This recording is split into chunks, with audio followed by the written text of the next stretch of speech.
Last week we published a video discussing 3 REITs that we expect to cut their dividend in the near term. Those are Blackstone Mortgage Trust, Global Net Lease, and Brandywine Realty Trust. This may make it seem as if REITs are struggling, but in reality most of them are in a strong position to keep growing their dividends in the coming years. Dividend payout ratios are historically low at about 75%, REIT leverage is also at an all-time low at around 35%, then rents keep on growing, and this growth is expected to accelerate in 2025 due to the drop in new supply. And then finally, the 6th reason why REITs are doing so well is because interest rates are now gradually coming back down, lowering their interest expense, and so when you combine all of this together, it puts REITs in a strong position to keep growing their dividends for years to come. But not all REITs are created equal, and there are some that are growing far faster than others. And in today's video, we're going to highlight 3 exceptional REITs that are enjoying very rapid dividend growth prospects. Hey, this is Jussi. I run a small investment firm that specializes in REIT investing,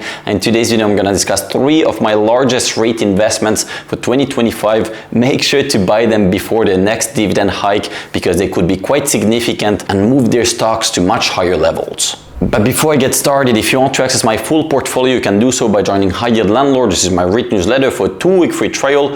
We are now also temporarily offering a $100 discount as part of a Black Friday sale, which we just started today. If you want to learn more, it will be the first link in the description of this video. So the first REIT I'm going to discuss here is called First Industrial Realty Trust. Its ticker symbol is FR, and this is one of our largest industrial real estate investments today. It's a REIT that has been able to grow its dividend at a very rapid pace over the past 5 years, averaging about 10% per year, and we expect this rapid growth to continue going forward. The first reason is that the company owns mostly Tier 1 industrial properties in supply-constrained markets. So these are things like last-mile distribution centers in some coastal markets where there just isn't much land available anymore to build, and the demand for these properties is growing, but the supply is limited. It's leading to rapidly growing rents.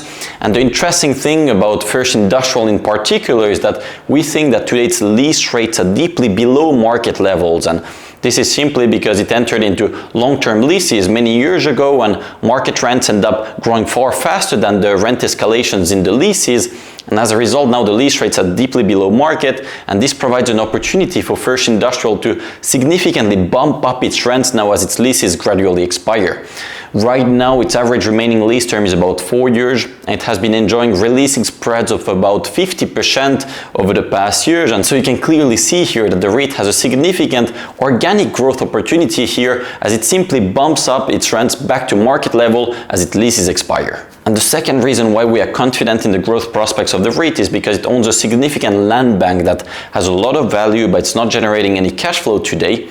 However, the REIT has a great track record of being able to build new industrial properties at a 7 to 8% initial yield, and we expect it to build a lot in the coming years because its cost of capital is significantly below that. It can pocket the spread by building these properties, unlocking the value of its land, and growing its cash flow on a per share basis. Finally, the company's dividend payout ratio is today still quite low at about 60%. This leaves significant room to expand it further, and so as its cash flow keeps on rising, we would expect the dividend to follow a similar growth rate of about 8% going forward. And then, ignoring the dividend for a second, we also think that this is a great total return investment because the company is still quite heavily discounted relative to its previous peak of 2021.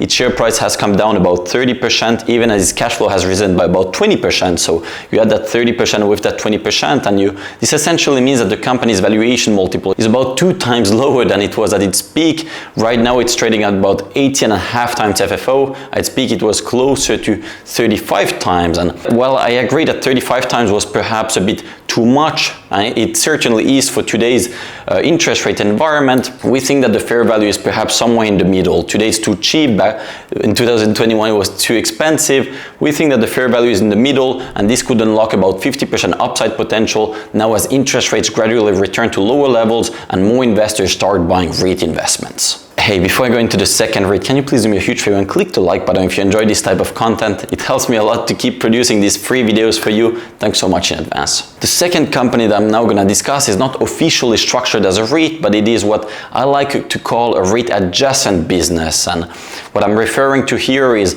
an asset management company called Patria, ticker symbol is PAX. It's the biggest asset manager in Latin America, and it's quite similar to Blackstone, just focusing on that region of the world, and it's managing a lot of different REITs. It's today the biggest REIT asset manager in that region of the world, and this business is growing rapidly. It's generating a lot of fee income, and we expect this company to enjoy significant dividend growth going forward. Firstly, simply looking at the track record of the company, ever since it went public, it has managed to grow its fee-related income on a per-share basis by about 21% per year, and we think that this rapid growth is going to continue. However, the company's payout ratio is today quite low because the company is intentionally retaining the majority of its cash flow to pay off recent debt that it had to take to close a few acquisitions. But the official dividend payout policy of the REIT is to pay out 85% of its fee-related income to shareholders in the form of dividend.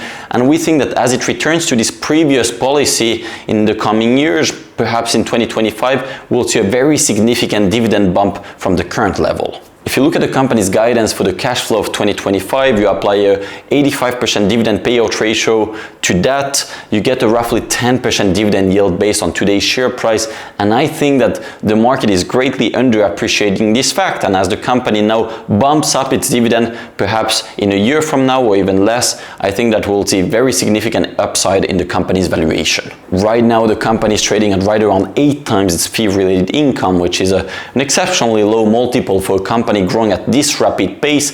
Its close peers in the US like Blackstone, KKR, Carlyle, and so on commonly trade at closer to double or even triple of that. And yeah, we think that one major reason for this is the relatively low dividend payout ratio, which has recently depressed its market sentiment, but the company is actually doing really well. According to its latest report, it even increased its guidance for next year. And so the company has now started buying back shares as well to take advantage of this disparity between its fundamentals and its valuation. We are very bullish on the company, and we think that it will rise a lot higher as it bumps up its dividend payout ratio in the next year. And then the third company that I expect to enjoy significant dividend growth going forward is called SBA Communications. Its ticker symbol is SBAC. It's one of just 3 cell tower REITs. The 2 other ones are American Tower and Crown Castle. I'm actually bullish on all 3 at these valuations, but if I had to pick one based on its future dividend growth prospects and as well as its total returns, it would be SBA. And there's a pretty simple reason for this. Firstly, the company's payout ratio is much lower than that of its close peers. I'll put a table on the screen. You'll see there that the payout ratio of SBA is only about 30%. So far, the company has decided to retain most of its cash flow to keep on growing. Its close peers have been more aggressive and paying out more in dividends. This leaves much more untapped capacity for SBA to push its dividend a lot higher. And then the second reason is that historically the company has managed to grow far faster than its close peers, American Tower and Crown Castle. It's been able to earn larger spreads over its cost of capital by investing in select foreign countries, and this is well reflected in its historic total returns. I'll put a chart on the screen. You'll see that has massively outperformed its close peers, and despite all of that, the company is today priced at a quite attractive valuation. It's just like First Industrial, its share price has crashed over the past 2 years due to the surge in interest rates. Also some temporary headwinds affecting the cell tower sector, which I have discussed in separate videos. But right now it's priced at less than 20 times FFO. It's closer to 15 times FFO than 20. It has gotten so cheap that the management bought back some shares in the last quarter.